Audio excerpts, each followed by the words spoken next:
Hi, Skint Flynn here. I'm 65 years old. I've been riding motorcycles for 47 years. I've owned over 35 motorcycles, 14 of which have been Triumphs. I've enjoyed a love affair with motorcycling that spans almost 5 decades and over 30 motorcycles. My mantra has always been maximum enjoyment for minimum expense. And I'd like to share some of the tricks and tips that I've picked up along my journey.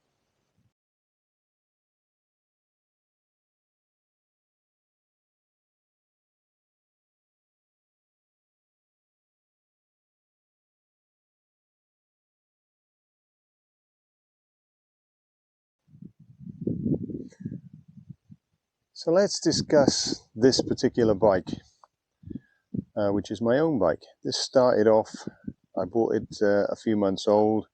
It was an Interceptor, and everything I say about this bike would relate to both the Interceptor and the GT Continental, I think. I think the build quality is pretty good. I'll show you in 3 years and 10,000 miles of riding what's gone wrong with it, or what I think is not wearing too well. By and large, it's standing up pretty well. This isn't a bike you would buy if you didn't like cleaning bikes. I mean, people complain about the aluminium tarnishing. Well, yeah, it will if you don't polish it. If you want that real retro bike feel, bikes in the 60s were made of aluminium. They would tarnish if you didn't polish them, and this is much the same. The later versions of this bike that you can now get in black would be more durable if you were going to commute, which is fair enough. Personally, I think these spoked wheels, I like the black spoke wheels myself, but I think the spoke wheels are much nicer than the aluminium ones. Although, of course, with aluminium wheels, you get tubeless tyres, which is, for some people, maybe an issue. I have actually had a puncture on this. And in 47 years of motorcycling, I've only ever had 3 or 4 punctures, I think. So that could be an issue for some people, an advantage. As I say, this started off as an Interceptor. It was a Baker Express Interceptor. So the first thing I did, and the first thing a lot of people do, is they realize that the seat is not very comfortable. So I replaced it with this, which is the touring seat.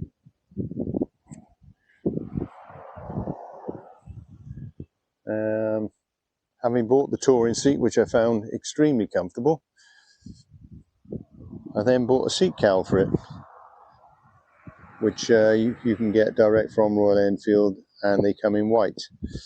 Wanting to add the red and white theme to it, I've painted that myself. Having done that, I then wondered what it would be like as a GT Continental.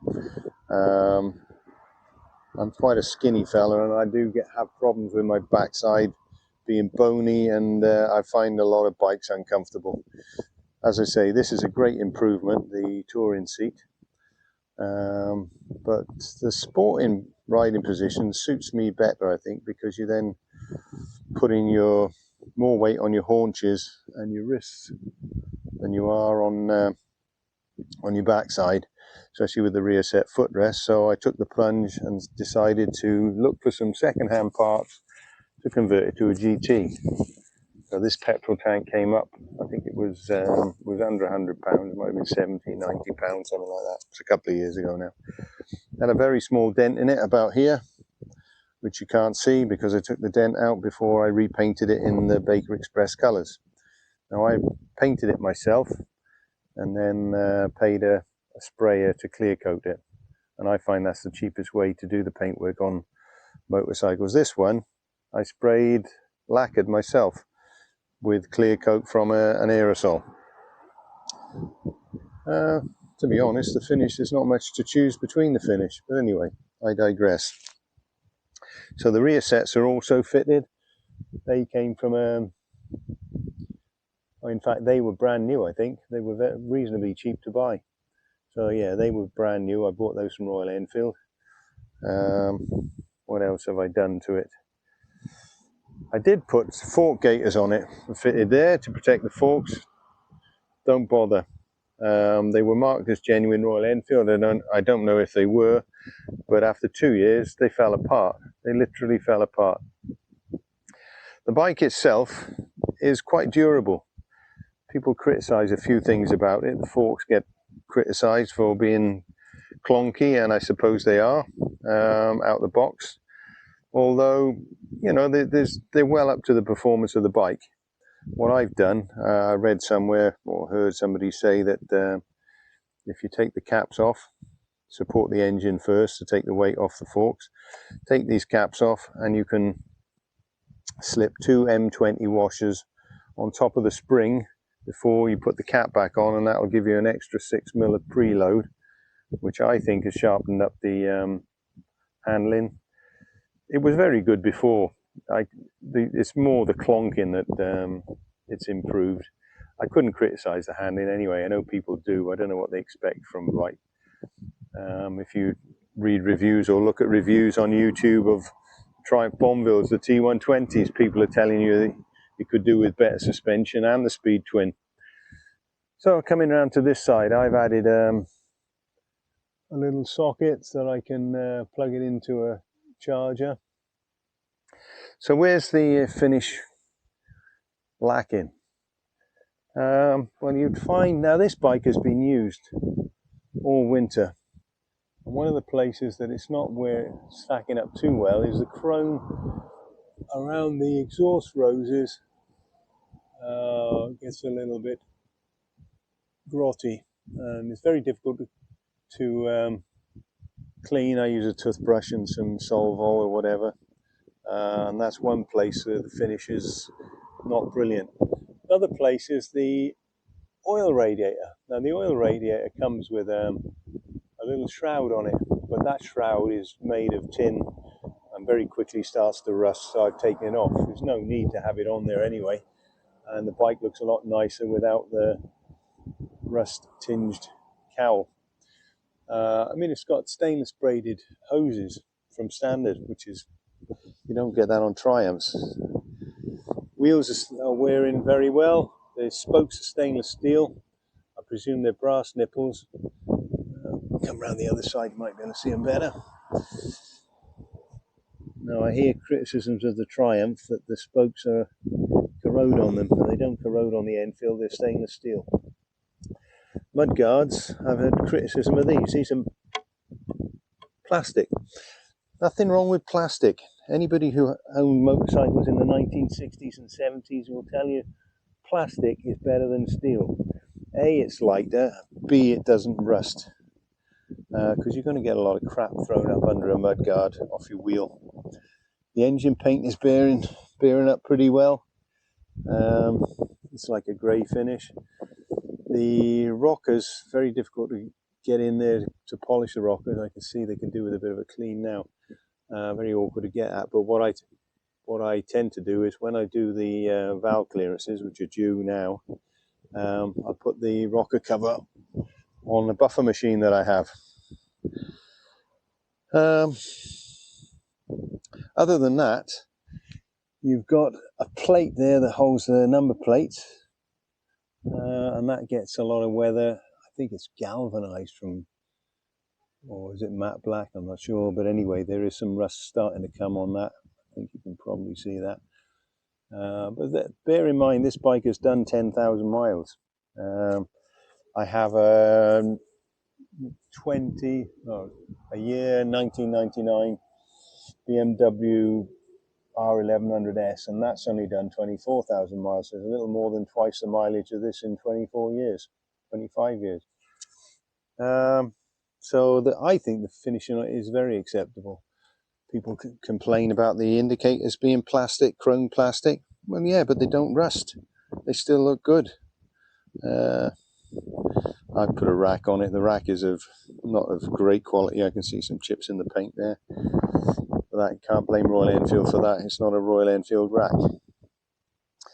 When I changed the handlebars to GT Continental bars, I kept the top yoke mount, because I can then mount things like this clock.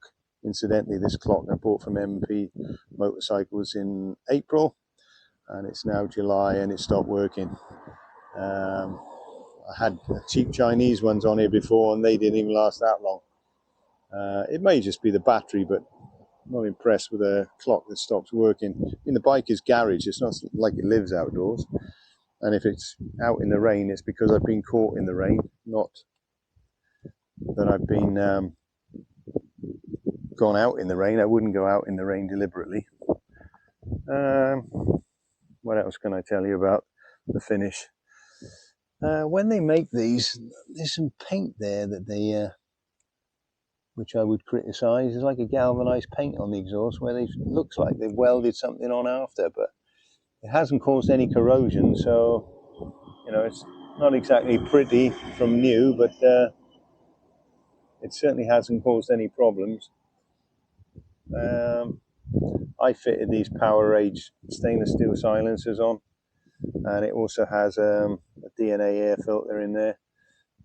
If you want to do that kind of thing on your Royal Enfield to improve the performance, fine, but I tell you, you won't feel any difference. You'll hear a difference. Psychologically, you might feel a difference because of the noise, but I don't think it makes much, if any, difference at all to the performance. Other criticisms, things that people criticize it for. Oh yeah, the pedals are stamped steel.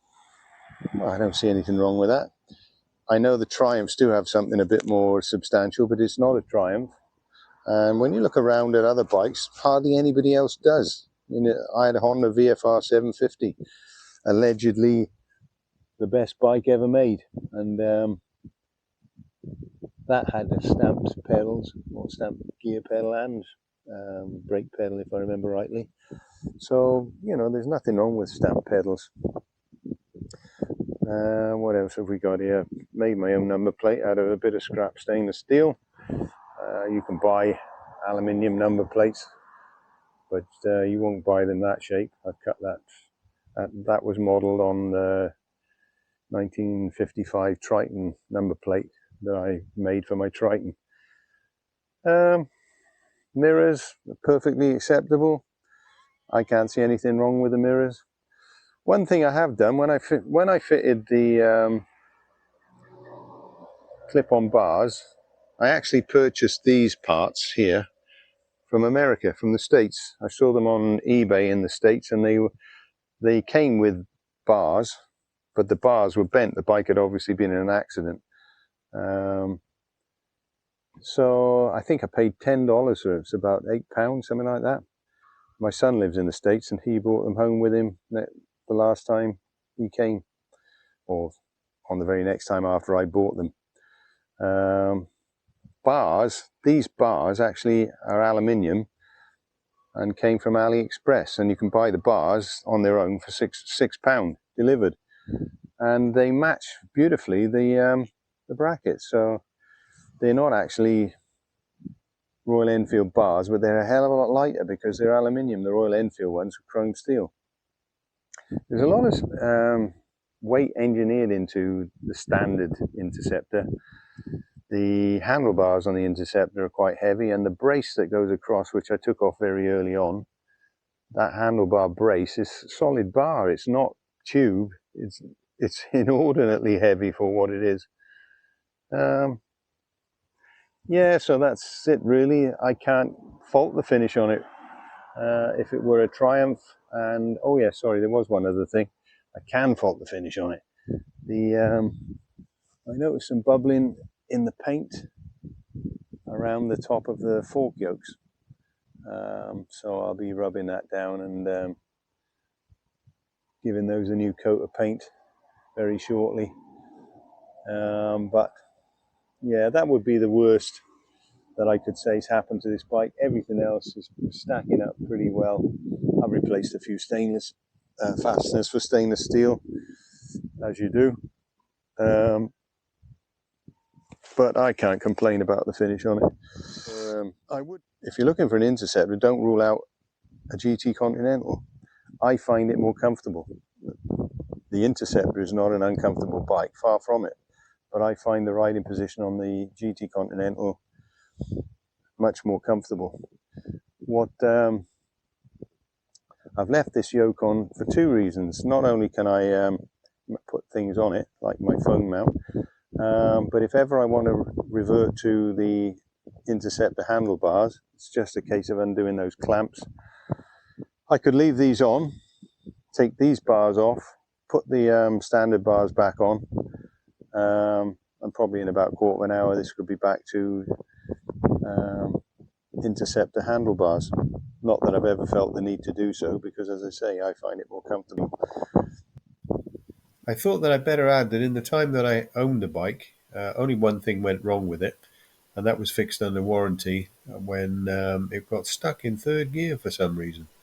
I took it to my local Royal Enfield agent, and they said not only had they never seen that problem before, they'd never had to go inside an engine before, which I suppose speaks well. I've searched the internet and haven't found anybody else that's suffered with that problem.